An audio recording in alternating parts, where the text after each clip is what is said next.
أعوذ بالله من الشيطان الرجيم بسم الله الرحمن الرحيم سورة أنزلناها وفرضناها وأنزلنا فيها آيات بينات لعلكم تذكرون صدق اللہ العظیم۔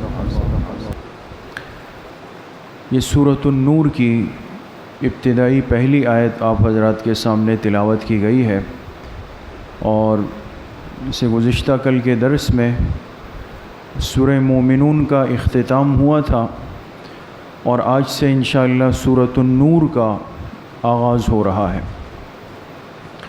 اور چونکہ قرآن کریم کی بڑی اہم اور بنیادی صورت ہے، اس لیے اس میں اللہ پاک نے بہت سارے احکامات کو، قوانین کو، اصلاح کی باتوں کو بیان فرمایا ہے، تو بہت توجہ کے ساتھ سورۃ النور کو سمجھنا ضروری ہے۔ اس کی جو پہلی آیت پڑھی گئی، اس کا ترجمہ ہے سورۃ انزلناہا وفرضناہا۔ یہ وہ صورت ہے کہ جس کی آیات ہم نے اتاری، اللہ فرما رہے جس کی آیات ہم نے اتاری، وفرضناها، اور اس کے احکامات کو ہم نے فرض کیا، وانزلنا فیہا آیات بینات، اور ہم نے اس صورت میں ایسی واضح آیتیں اتاری ہے، لعلکم تذکرون، تاکہ تم نصیحت حاصل کر سکو۔ یہ اس سورۃ النور کا آغاز ہے۔ سب سے پہلی بات تو میرے دوستوں بزرگوں یہ ہے کہ یہ سورت مدنی سورت ہے۔ آپ کے علم میں ہے یہ بات، ہر سورت کے آغاز میں ہوتی ہے کہ قرآن کریم کی صورتیں یا تو مکی ہے اور یا مدنی ہے۔ مکی ہونے کا مطلب وہ صورتیں جو ہجرت سے پہلے اتری ہے، اور مدنی ہونے کا مطلب وہ صورتیں جو ہجرت کے بعد اتری ہیں۔ اس بات کو ذہن میں رکھیں۔ عام طور پہ ذہن میں یہ آتا ہے کہ مکی وہ صورتیں جو مکہ میں اتری، اور مدنی وہ صورتیں جو مدینہ میں اتری۔ تو تھوڑا سا یہ فرق ذہن میں رکھیں کہ مکی وہ صورتیں ہیں جو ہجرت سے پہلے اتری ہے، اور مدنی وہ صورتیں جو ہجرت کے بعد اتری ہے۔ اب ہجرت کے بعد ایسا کئی دفعہ ہوا کہ آپ مدینہ طیبہ میں موجود نہیں تھے، تشریف فرما نہیں تھے، آپ سفر میں تھے، یا آپ مکہ آئے ہوئے تھے، اور اس دوران بھی آیات اتری ہے، لیکن وہ آیات اتری ہجرت کے بعد۔ اگرچہ مکہ میں اتری لیکن ہجرت کے بعد اتری، تو ان کو کیا کہا جائے گا؟ مدنی کہا جائے گا۔ تو یہ فرق ملحوظ خاطر رکھیں۔ دوسرا، اس صورت میں کل 64 آیات ہیں اور 9 اس کے مکمل رکوع ہے۔ ترتیب کے اعتبار سے یہ صورت 24 نمبر ہے، اور نزول کے اعتبار سے 102 نمبر پر اس صورت کا نزول اللہ پاک نے فرمایا ہے۔ دوسری بات یہ ہے کہ اس صورت کو حکم دیا گیا کہ خاص اہتمام کے ساتھ اور توجہ کے ساتھ یہ امت سیکھ لے۔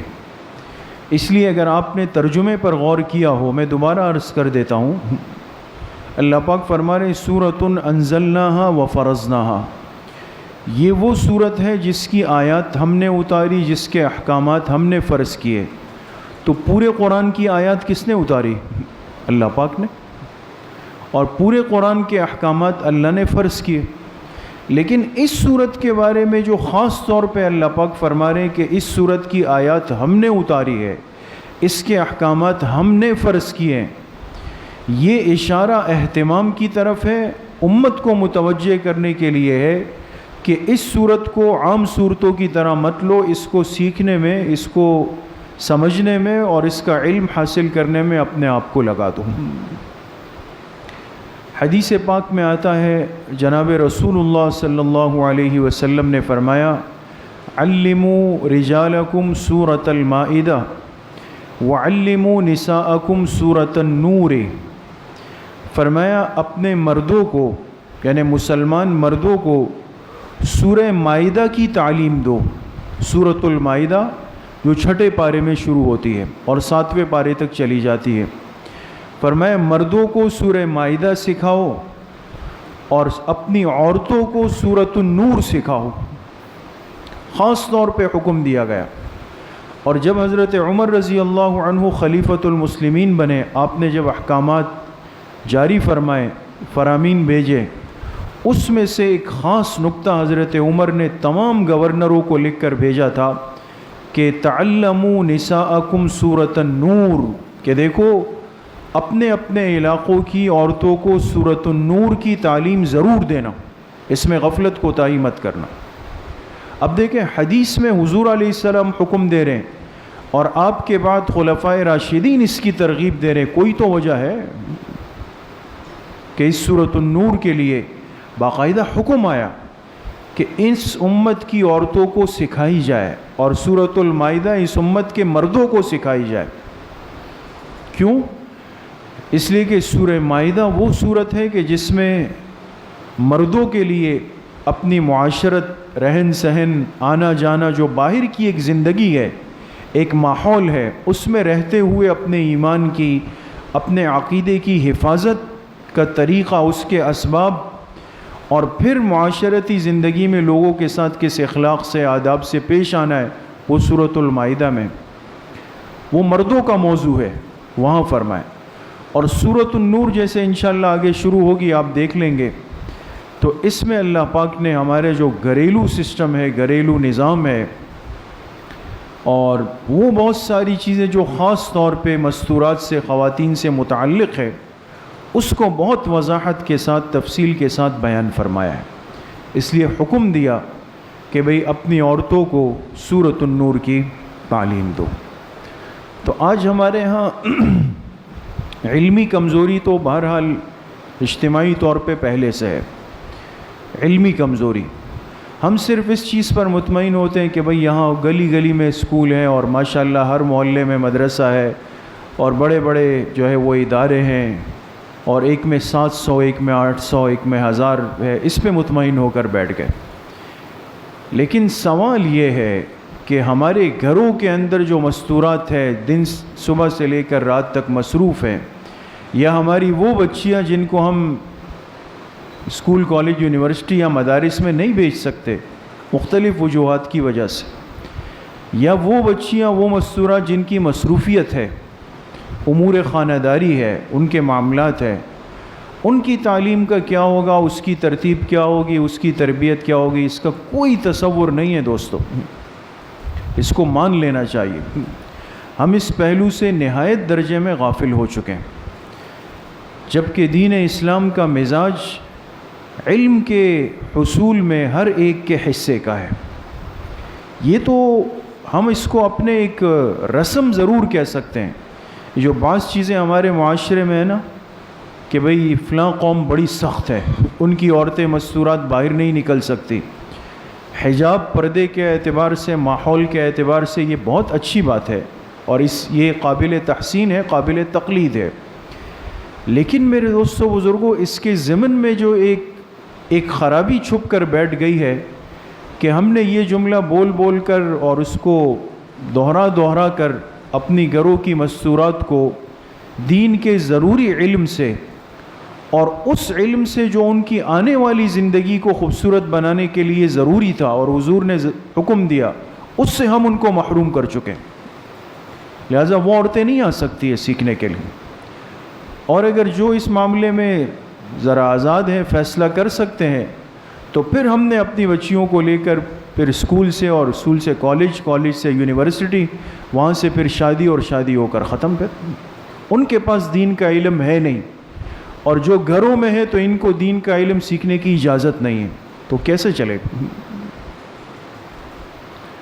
تو بہت ساری باتیں بہرحال توجہ طلب ہے، اور اس کی طرف متوجہ ہونے کی بھی ضرورت ہے، اور اس پر غور کی بھی ضرورت ہے کہ ایسی کوئی ترتیب ضرور ہو ہر مسجد سے، ہر مدرسے سے، کہ ہماری وہ مستورات، وہ بچیاں، وہ مائیں بہنیں جن کے پاس وقت کم ہے، یا جنہوں نے ابتداً علم حاصل نہیں کیا، ان کو ایسے اعتبار سے تھوڑا سا وقت دیا جائے، اور ان کے لیے ایسی ترتیب بنائی جائے۔ یہ علماء کی بھی ذمہ داری ہے کہ وہ اپنی ذمہ داری کا احساس کریں، اور یہ عامۃ الناس کی ذمہ داری ہے کہ وہ اپنی مستورات کو، بچیوں کو دین کا ضروری علم ضرور دیں۔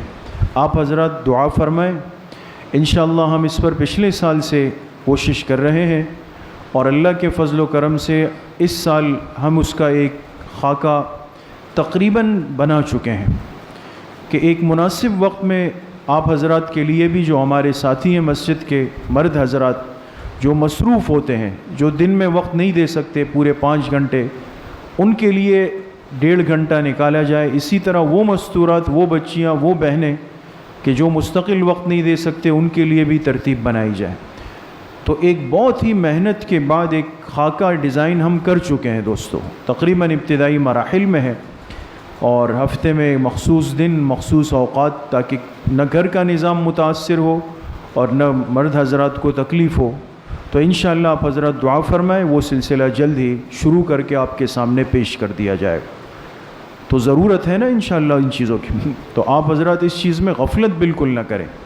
جب کسی ماحول اور معاشرے کے اندر دین کا ضروری علم آتا ہے تو خرابیاں خود بخود ختم ہونا شروع ہو جاتی، اور آپ کی بچیاں دین کا بنیادی علم سیکھ لیں گی اور ضروری باتیں سیکھ لیں گی، احکامات کا علم ان کے پاس آئے گا۔ یقین کریں، یہ بچی شادی کے بعد جب اپنے شوہر کے گھر جائے گی، آپ کو نہ اس کی طرف سے شکایت آئے گی، نہ اس کے شوہر کی طرف سے شکایت آئے گی، نہیں آئے گی۔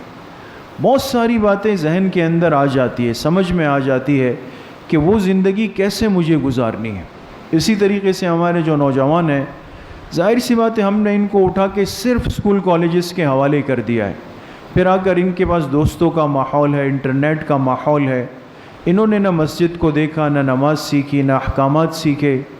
اور آپ یقین کریں، یعنی میں ہمیشہ یہ بات عرض کرتا ہوں، بہت سارے ہمارے ساتھی ہیں، تعلق والے ہیں، وہ فکر مند ہوتے ہیں اپنی اولاد کے لیے، اور مجھے کہتے ہیں کہ بھئی اب میرا بیٹا ہے، اس کو غسل کا، اس کا فلاں کا طریقہ آپ کسی طریقے سے ہم بیچتے ہیں، آپ ان کو بتا دیں، اس کو نہیں پتہ ہے اس چیز کی۔ اب 19 سال کے ہمارے یہ بچے ہیں، ان کو غسل کا، طہارت کا، بدخوابی کا، اس کا کچھ نہیں پتہ ہے دوستو۔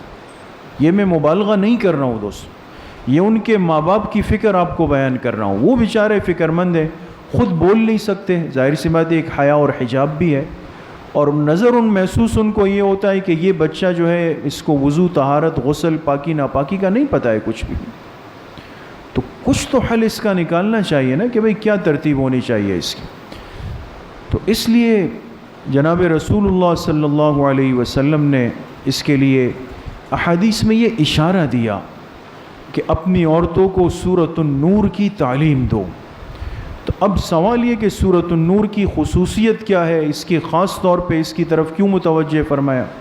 اس لیے کہ یہ وہ صورت ہے کہ اس میں ہمارے وہ سارے معاملات جو ایک انسان کی گھریلو زندگی سے، مستورات کی زندگی سے، شوہر بیوی کی زندگی سے، نکاح کے بعد اولاد پیدا ہو جائے اس کے بعد کی زندگی سے، اسی طریقے سے اگر کوئی کسی عورت پہ تہمت لگا لے، اس پہ الزام لگا لے، بہتان لگا دے، اس کو گالی دے دے، اس زندگی سے۔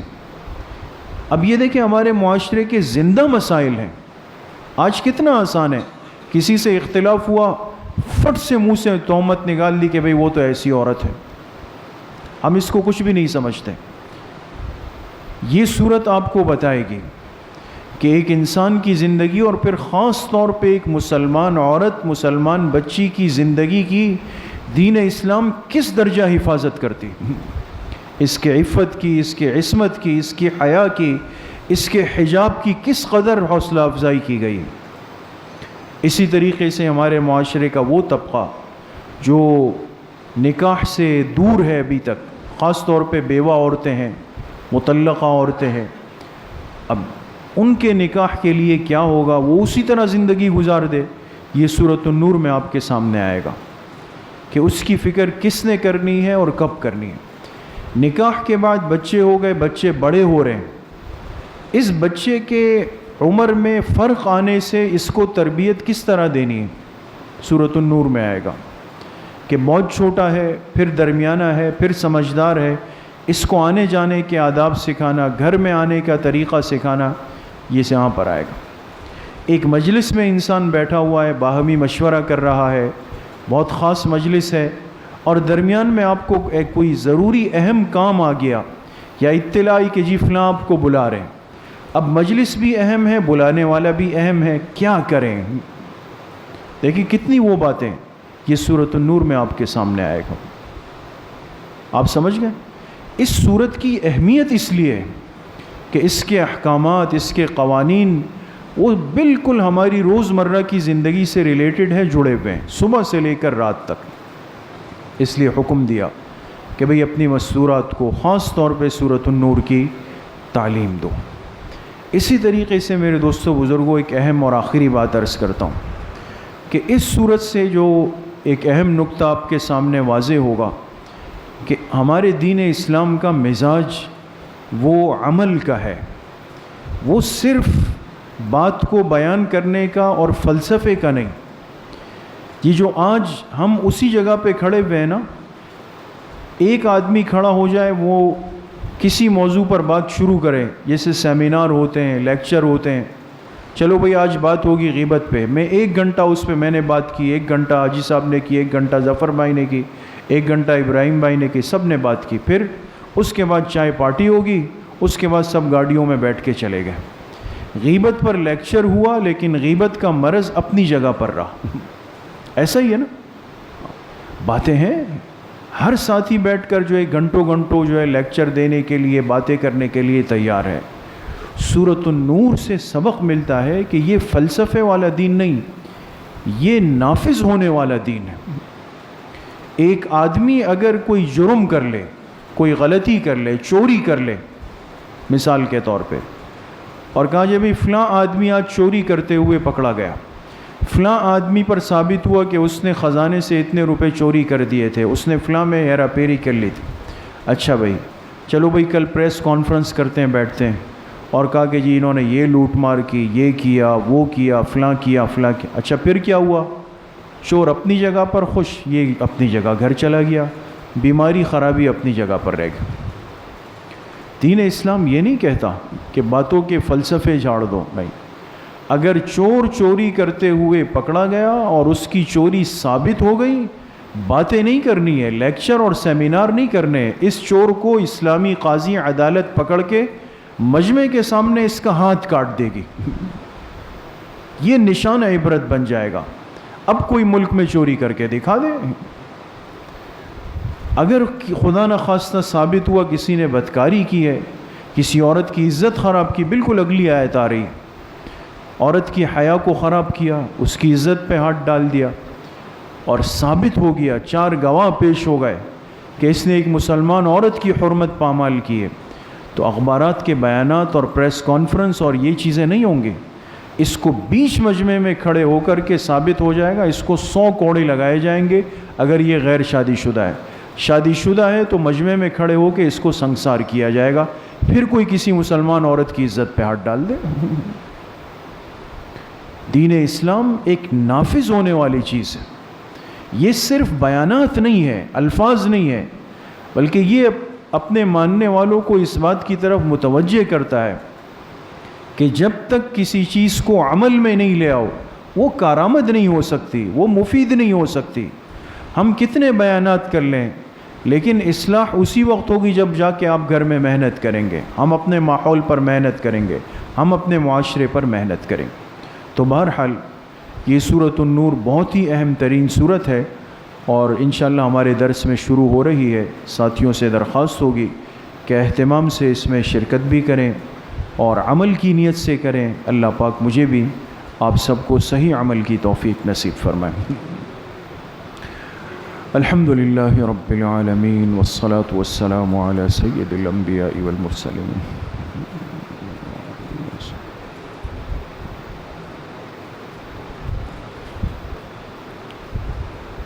ہمارے بنوری ٹاؤن کے ساتھی مولانا اسعد صاحب کے والد صاحب کا آج انتقال ہوا ہے، دعا فرمائے اللہ پاک ان کے والد صاحب کی مغفرت فرمائے، اللہ ان کے درجات کو بلند فرمائے۔